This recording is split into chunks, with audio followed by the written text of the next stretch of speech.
মিঠানি গ্রাম তাঁর নিজস্ব কুমোরটুলি। মহাদেব বাউড়ির পরিবারের কেউই মৃৎশিল্পী ছিলেন না। তিনি ছোট্ট মাটির বাড়িতে শুরু করেন কালী ও সরস্বতী প্রতিমা তৈরি। আর এই মাটির কাজটা আমার ছোট থেকে একটা আগ্রহ ছিল।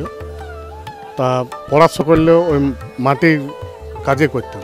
তাই যাই হোক, গুরুর আশীর্বাদে, মা বাঘবাগিনী বীণাপাণি সরস্বতীর আশীর্বাদে আমি যে মৃৎশিল্পী করেছি, তা আমার পরিবার তো কেউ করতো না।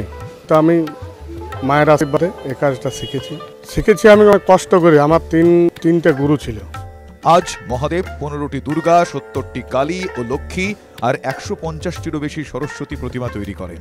আমার তৈরি মূর্তি কল্যাণেশ্বরী আছে, আমাদের লোকাল অঞ্চলে আছে, ছোটোখাটো সব মূর্তিই বানায়। মৃৎশিল্পের প্রতি তাঁর অটুট নিবেদনকে সম্মান জানিয়েছে TV9 বাংলা পুজোয় পালস সিজন 2।